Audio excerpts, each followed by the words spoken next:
अब जिस चुनाव आयोग को अमित शाह जी चलाते हैं उससे क्या न्याय की हम अपेक्षा करेंगे। अमित शाह जी शिवसेना को खत्म करना चाहते हैं, महाराष्ट्र को खत्म करना चाहते हैं। जो शिवसेना महाराष्ट्र की चौकीदार है, वो चौकीदार को खत्म करने के बाद ही वो सब कुछ जो मुंबई लूटना चाहते हैं ना, ये लोग बालासाहेब ठाकरे ने बनाई।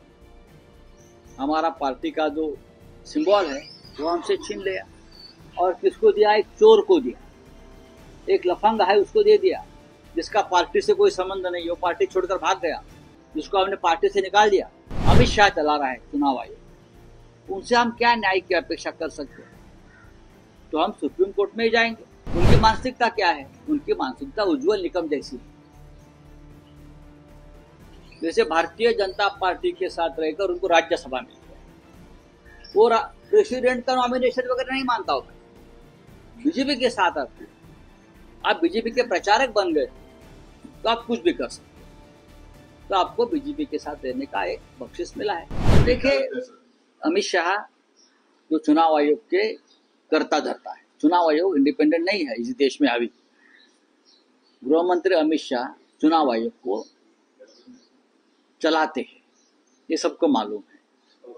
अब जिस चुनाव आयोग को अमित शाह जी चलाते हैं उससे क्या न्याय की हम अपेक्षा करेंगे। अमित शाह जी शिवसेना को खत्म करना चाहते हैं, महाराष्ट्र को खत्म करना चाहते हैं। ऐसे में जो शिवसेना महाराष्ट्र की चौकीदार है, वो चौकीदार को खत्म करने के बाद ही वो सब कुछ जो मुंबई लूटना चाहते हैं ना, ये लोग। World-class faculty, cutting-edge labs and immersive learning. A vibrant campus life beyond the classroom. SGT University, nurturing future leaders. तो सबसे पहले हमारी पार्टी हमसे छीन ली, जो पार्टी बालासाहेब ठाकरे ने बनाई। हमारा पार्टी का जो सिंबल है वो हमसे छीन लिया और किसको दिया? एक चोर को दिया, एक लफंग है उसको दे दिया, जिसका पार्टी से कोई संबंध नहीं, वो पार्टी छोड़कर भाग गया, जिसको हमने पार्टी से निकाल दिया। ये हमारी चुनाव आयोग की परिस्थिति है। अमित शाह चला रहा है चुनाव आयोग, उनसे हम क्या न्याय की अपेक्षा कर सकते हैं? तो हम सुप्रीम कोर्ट में ही जाएंगे। हम सुप्रीम कोर्ट में भी गए थे, वापस गए हैं। जब हमें न्याय की अपेक्षा है तो हम बार बार सुप्रीम कोर्ट जाने के सिवा हमारे पास कोई मार्ग नहीं है। अब देखेंगे क्या होता है।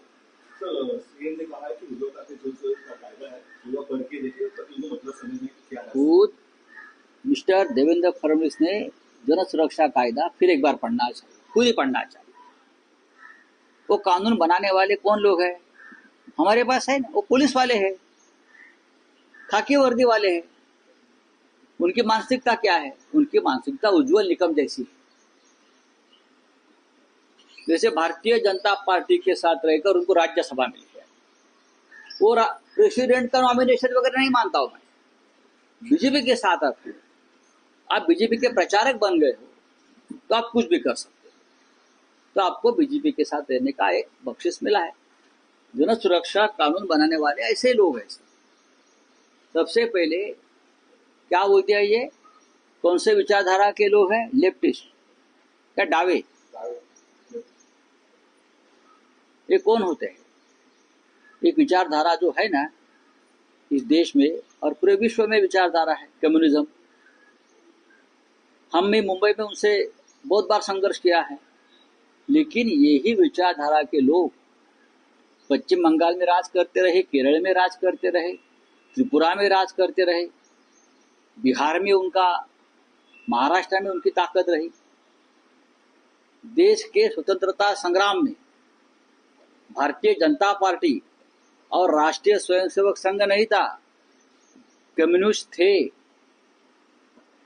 जिसे आप दाएं बाएं बोल रहे हैं ना, ये communism, comrade Shripad Amrit Dange, comrade Mirajkar, comrade Ahilya Rangnekar, Subhash Chandra Bose, forward block, ये भी इसी विचारधारा की एक पार्टी बनी थी सुभाष चंद्र बोस की, जिसका इतना बड़ा स्टैचू आपने बनाया है। तो ये देवेंद्र जी ने इतिहास को फिर एक बार पढ़ना चाहिए, सोचना चाहिए और बाद में आपने जो कानून बनाया है उसके ऊपर चिंतन करना।